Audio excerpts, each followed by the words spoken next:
esta mañana vamos a analizar una de las problemáticas más curiosas que se presentan en el texto bíblico, y es la historia del nacimiento de uno de los más grandes profetas que existió en la antigüedad, el profeta Samuel. En el primer libro de Samuel se nos narra que en la tierra del Cana, perdón, en la tierra de Efraín, había un hombre llamado Elcana. ¿Cuáles son las características de esta narrativa? En primer lugar, vamos a dividir el tema en 4 secciones.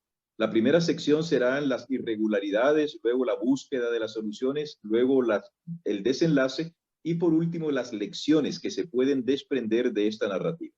Comencemos con las irregularidades y al tiempo que hacemos mención de las irregularidades de la narrativa, vamos a aplicarlas también en nuestra vida. ¿En qué consistieron las irregularidades que se presentan en esta narración? En primer lugar, se nos habla de un hombre llamado Elcana. Este Elcana era levita. Hay miembros de iglesia que tratan de igualar a los levitas del tiempo antaño con los pastores en la actualidad. No vamos a entrar en discusiones filológicas, si son o no son relativos, pero ciertamente hay más vinculación entre la escuela de los profetas que los levitas. Nosotros los pastores estamos más vinculados con la escuela de los profetas que con el servicio arónico. Pero de todas formas, aquí sí hay una lección que se aplica a todos, a saber, este hombre Elcana cometió una irregularidad. Él no debía tener 2 esposas, pero se casó con Ana y como no podía tener hijos con Ana, él tomó la decisión equivocada, amparándose en la cultura de la época que permitía que un hombre, no importara si fuera un pastor, entonces estoy asimilando ahorita al levita con el pastor, y no había ningún problema. Así que Elcana comete esa gran irregularidad. Dentro de estas irregularidades también vemos que él toma una mujer que no sabemos su origen, pero Penina, evidentemente, con quien se casó, era una mujer bastante peculiar. Aquí comienzan los problemas de la familia. Esta decisión errónea de Elcana va a generar problemas que durarán el resto de la vida de ellos, aunque la Biblia no lo menciona. ¿Cuál fue la actitud que tomó Ana frente a la decisión equivocada de su esposo? Elena de White nos dice que Ana era una mujer compasiva, era una mujer reflexiva, era una mujer tierna, callada, silenciosa. Y a diferencia de lo que una dama en la actualidad haría si su esposo, acá en Colombia no puede existir la bigamia. Así que esto no queda para los pastores que se vuelvan a casar con 2 mujeres. No, no hay forma. Primero que la iglesia los echa y segundo que lo meten preso por ser bígamo. Y yo no creo que ninguna de ustedes hubiese aguantado esa rivalidad de tener otra mujer en el escenario de la familia. Bien, una de las irregularidades que nosotros vemos también es que cuando una de las 2 damas, en este caso Penina, que era la segunda esposa, se le montó a Ana, que era la esposa original. Esa es otra irregularidad. Apliquemos esto a nuestra vida actual. Saben, queridos, en calidad de pastor y al tener hijas, al ser hijo de un hombre que se destacó mucho en la iglesia como primer anciano, que fue mi padre, yo acepto que los padres a veces propiciamos algunas irregularidades en el seno de nuestra familia. Nuestros hijos o nosotros copiamos esas irregularidades de nuestros padres y luego estamos apurados porque nuestros hijos replican la conducta equivocada que nosotros transmitimos y que ellos copiaron. Ustedes también saben que hay hogares que en un momento estuvieron o tuvieron una muy mala relación. Esa mala relación entre esposos o esa mala relación entre padre e hijos derivó en que uno o algunos de los hijos se rebeldizaran. Posteriormente, ese hogar vuelve a los caminos de Dios. Padre y madre se reconsagran a Dios, pero el daño en los hijos ya está hecho. Ahora los padres querrán que los hijos olviden lo que ellos vivieron y lo que les enseñaron. No es tarea fácil. No sé si en el caso de quienes me están escuchando, recordarán lecciones negativas de aprendizaje por parte de alguno de sus progenitores. No lo sé. Y tampoco sé cuánto tiempo duró esa sensación, ese sentimiento de animadversión contra algunos de sus padres. Esta lección, esta experiencia de usted, esta experiencia mía, nos debe enseñar a ser humildes y en admitir que los errores de nosotros y las irregularidades que se presentan en el hogar también son culpa de cada uno de nosotros. Eso en cuanto a las irregularidades. Veamos cuáles fueron las búsquedas de las soluciones. La Biblia dice que Ana no podía tener hijos. Como no podía tener hijos, el Cana, él pensaba que la responsable era Ana.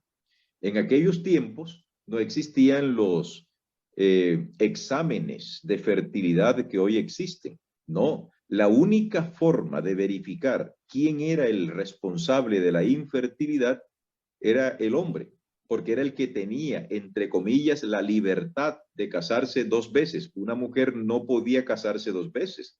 No existía la poliandria en el tiempo del antiguo cercano Oriente. Existía solo la poligamia. Es decir, quien se podía casar 2, 3 y las veces que pudiera era el hombre.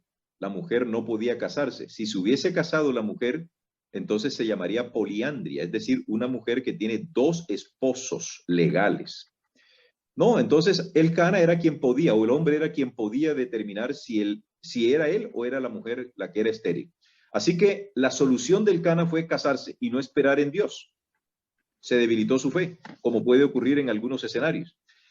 Bien, ahora se casa el Cana con Penina y tiene hijos. Se siente contento porque tiene hijos, pero la solución, como decimos comúnmente, la cura resultó peor que la enfermedad, porque esa mujer Penina, Elena de White la define, y permítanme leerlo acá, la define de la siguiente manera. Penina, que un nombre aparentemente bonito, Penina era pendenciera, celosa, intolerante, se conducía con mucho orgullo, era insolente, no, pues era una joyita, esta mujer, era una joyita, y a esa joyita el Cana llevó a vivirla a su propia casa. ¿Cuál fue la solución de Penina? Burlarse, escarnecía constantemente a la pobre Ana. ¿Cuál fue la solución de Ana? Silencio, aguante. Esta mujer, por su naturaleza, aguantó mucho hasta que finalmente explotó. Pero curiosamente, la forma como Ana explota es completamente contraria a como yo, sin ser mujer, o como usted, siendo mujer, hubiésemos hecho. Cuando uno está en una situación de esta, uno explota y le dice a la persona hasta del mal que se va a morir, le dice roñoso, le dice miserable. Si Ana hubiese sido, quién sabe, voy a decir algo acá, una de estas mujeres pendencieras, a lo mejor le da con un sartén en la cabeza, le echa agua, cualquier barbaridad hubiese hecho. Pero Ana explotó de una manera curiosa, se fue llorando a la iglesia y en vez de gritarle al desalmado de su marido, se fue a orar, a llorar y a ponerle el pleito a Dios en la iglesia. Esa fue su solución. ¿Tú estarías en capacidad de tomar esta solución cuando estés completamente desesperada? Que guarda silencio, mi querida María, mi querida Marta, mi querido, a ver, ¿a quién menciono yo aquí? A Laura, a Barclay, a Leris, etcétera, a cada una de nuestras féminas que nos ven aquí. ¿Tú hubieses explotado como explotó Ana? Es para meditar, ¿verdad? Ciertamente esta mujer, Ana, se parecía muchísimo a María, la que va a ser la madre de Jesús según la carne, como lo veremos más adelante. ¿Y cuál es la solución que tiene Elí? Cuando Ana llega al templo, al santuario, a orar, recuerden ustedes que ella no hablaba, sino que balbuceaba y solamente parece que tenía una especie de soliloquio, pero un soliloquio oral, los labios se le movían. Y cuando llegó el pastor Elí, allá encuentra a esta mujer hablando. ¿Cuál fue la solución que tuvo originalmente Elí? insultarla. Borracha, lárguese de aquí, digiera su vino en otra parte. Eso es lo que nosotros llamamos hacer un juicio apresurado. Sin embargo, Elí más adelante va a corregir ese asunto. Veamos el desenlace. ¿Qué pasó con Elcana? Bueno, Elcana se quedó tranquilo, se quedó con las dos esposas. Él no corrigió ese aspecto. La Biblia no vuelve a mencionar a Elcana por ninguna parte. Simplemente dice el texto bíblico y Elcana se fue para su casa. Y hasta allí llegó la historia de este hombre. Él quiso compensar su error dándole a Ana doble porción de los servicios de las ofrendas que tenían que llevar para el santuario. ¿Cuál fue la solución de Penina? Perdón, ¿cuál es el desenlace de Penina? Penina es humillada, es eclipsada completamente. La misma Ana, en su oración, que se constituye en una especie de una oración imprecatoria, es decir, una oración en la que Ana le pide a Dios justicia y venganza contra su adversaria. Esto es una lección para nosotros. Como nací en la iglesia adventista y la mayoría de ustedes han escuchado que nosotros debemos orar por nuestros enemigos, eso debemos hacerlo. Pero lo que la Biblia nos dice es qué debemos pedir por nuestros enemigos. Si nosotros miramos los salmos imprecatorios, que son aquellos salmos en donde el orante, en donde el que habla, el que ora, le pide a Dios, Señor, acuérdate de mis enemigos. Yo sé que tú me dijiste, mía es la venganza, yo pagaré. Yo lo comprendo, Señor, pero te voy a dar unas cuantas sugerencias para esa venganza. Si es posible a esta señora cavilosa, mándale una caspa maligna, Señor. Si es posible a este tipo maloso que me está molestando a mi hija, permítele que le salga un tumor grandísimo en el trasero para que cuando se sienta se acuerde. Son sugerencias que te doy nomás, Señor. Si puede que lo parte un rayo, no me sentiría mal, pero yo dejo esto en tus manos de misericordia. Díganme si ustedes no lo han pensado alguna vez así. Capaz que alguna diga que no, pero yo sé que lo de las mujeres son cosas serias porque yo vengo rodeado. Tengo 6 hermanas, tengo una mamá, tengo 2 hijas y por el estilo hemos tenido bastantes encuentros muy, muy curiosos. Bien, pero en este caso, Ana, que guardó ese silencio, ella le pidió a Dios venganza. El desenlace de Ana, perdón, el desenlace de Penina es que ella dije humillada, completamente eclipsada. Y ninguno de sus hijos llegó a mencionarse, es más, ni se menciona el nombre de ninguno de los hijos de Penina. Se supone que en esos hijos estaba el primogénito de Elcana, pero no dice la Biblia nada sobre ese particular. Penina se pierde en la oscuridad del tiempo y sus hijos también. ¿Cuál es el desenlace para Ana? La Biblia dice que ella es honrada. Dios le dio a Samuelito, pero como Samuel no le pertenecía a Ana, ahora Dios le entrega otra cantidad de hijos y es completamente honrada. ¿Cuál es el desenlace en la historia de Elí? Elí tenía unos hijos pendencieros. Él era responsable de la mala crianza y la mala conducta de sus hijos.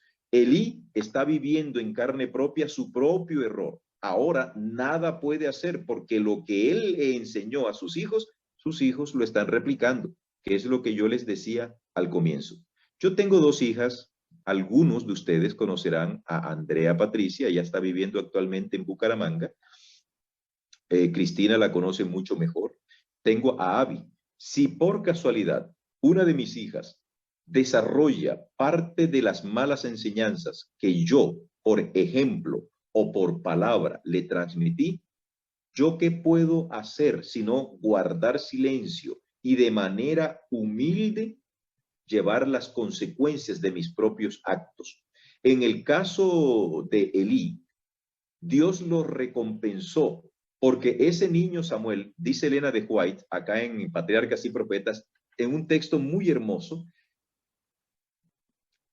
dice, comentando de Elino, el joven Samuel iba creciendo y haciéndose grato delante de Dios y delante de los hombres. ¿Les parece familiar esta frase? Samuel había sido puesto bajo el cuidado de Elí.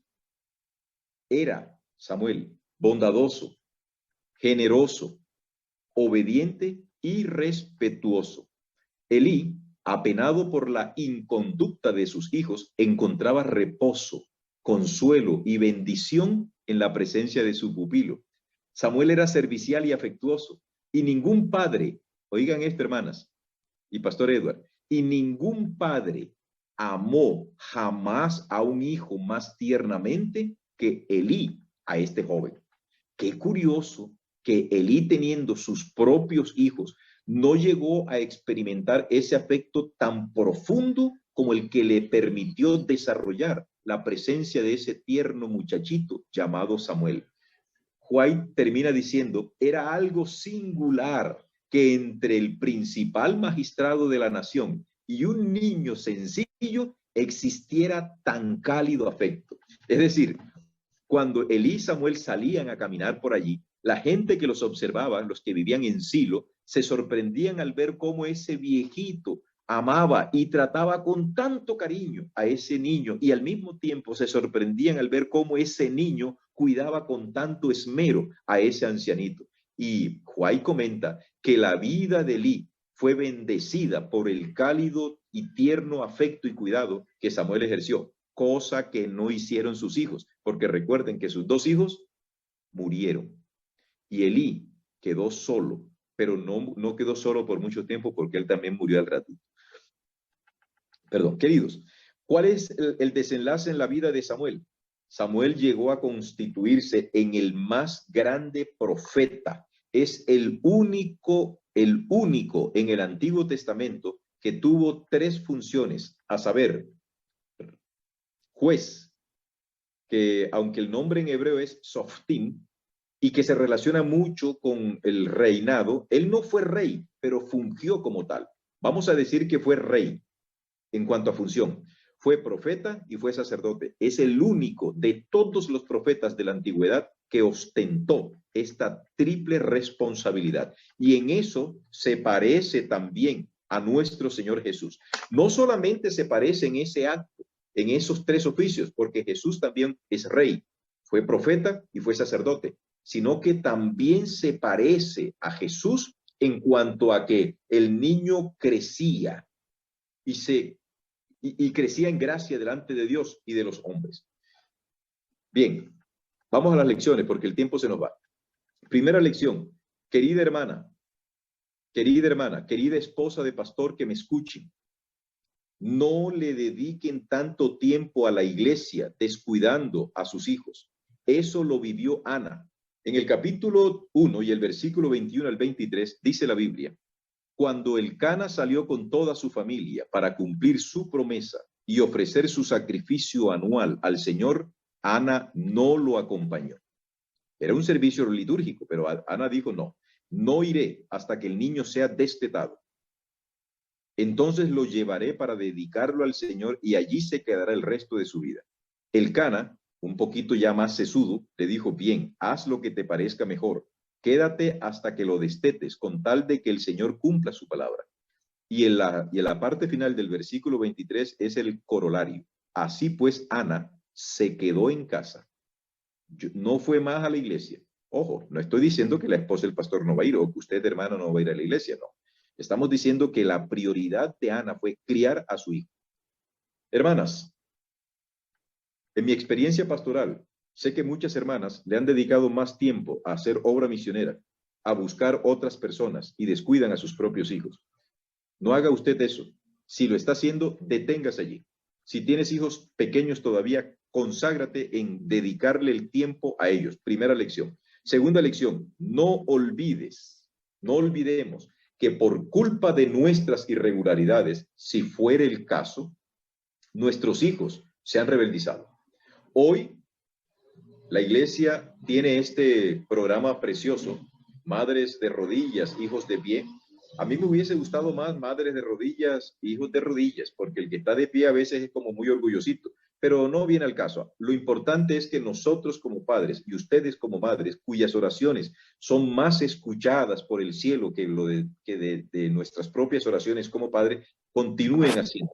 Pero por favor, no se desesperen cuando ven que sus hijos les recriminan. En estas condiciones es menester que actuemos como actuó Adán. Dice Elena de White, sus hijos lo criticaban y le señalaban y él guardó silencio. Elena de White comenta que la vida de Adán fue una vida de penitencia y de humildad, porque él reconocía que por culpa de sus pecados, sus hijos habían adquirido esto también.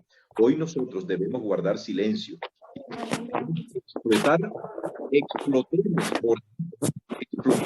orando.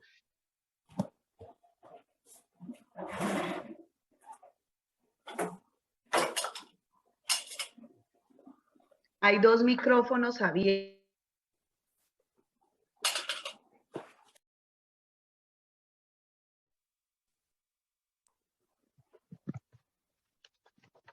Bien, entonces la tercera y la última lección es no olviden jamás a sus hijos. Nunca los olviden. Suena raro, pero la palabra de Dios sí lo dice. ¿Se olvidará la mujer de lo que dará, de lo que dio a luz? Si eso llegase a ocurrir, yo, dice Jehová, nunca me olvidaré de ustedes.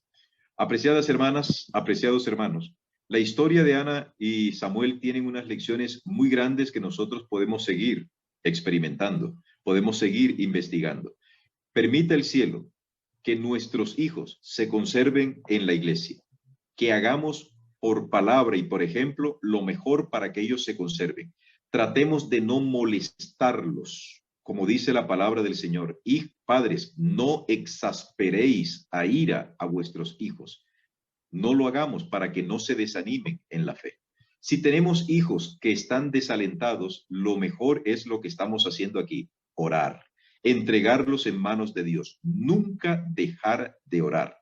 Tengo la experiencia de una familia de ancianos cuyos hijos se habían apartado completamente del evangelio. En tiempo de vida del papá, un hombre que fue proverbial en cierto lugar de la costa, los hijos se rebeldizaron.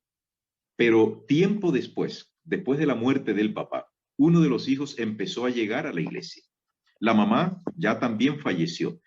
¿Qué sorpresas se llevarán estos padres cuando resuciten y vean que sus hijos, recordando el ejemplo de sus padres, recordando la vida piadosa de sus padres, volvieron a los caminos de Dios? Nos llevaremos grandes sorpresas en el cielo. Y tal vez la más grande es mirar que a pesar de que nosotros dimos malos ejemplos a nuestros hijos, allí están nuestros pichones, siguiendo adelante en los caminos del Señor, a pesar de que nosotros muchas veces le dimos todo para que ellos se hubiesen desanimado. Que Dios los bendiga, que Dios les bendiga, queridas madres. Ustedes hacen una labor extraordinaria. Dios las ampare, les dé paciencia, les dé humildad, les dé tranquilidad. Y si han de explotar contra su esposo o contra sus hijos, exploten orando delante de la presencia de Dios. Bendiciones. Amén. Gracias, Pastor Jonathan. Le agradecería mucho si termina con una oración, teniendo en cuenta las peticiones de manera general que han escrito en el chat. No tengo acceso tendría que mirar, pero bueno, vamos a orar. Oremos. Amado Padre, estamos amaneciendo a un nuevo día. Estamos conectados contigo, entregando nuestras debilidades y nuestras imposibilidades delante de ti. Pero de manera especial, Padre amado, estamos entregando como una ofrenda grata a nuestros hijos sobre tu altar. Permite que estos hijos nuestros, donde se encuentren en estos momentos, sean visitados por la misericordia tuya y la bendición del cielo sea depositada sobre sus cabezas, no por amor a nosotros, sino por amor a nuestro Señor Jesucristo, quien dio su vida por nosotros. Donde se encuentren nuestros hijos, que la compañía poderosa de tus ángeles esté con ellos. Que les recuerdes, mi Dios, las enseñanzas que aprendieron en nuestras casas, que los ayudes a tomar decisiones adecuadas. Y si se equivocan, danos a nosotros la posibilidad de ser un brazo de apoyo para sostenerlos y volverlos otra vez a animar en los caminos del Señor. También te ruego por las enfermedades que haya en medio de nosotros, por los problemas económicos, por las situaciones familiares, por aquellas personas que se sienten desamparadas, solas o tristes. Ten misericordia de ellas, oh Padre. En este día, queremos iniciar este día reclamando humildemente tus promesas. Y en el nombre de Jesús saldremos victoriosos en este día porque así tú nos los has prometido.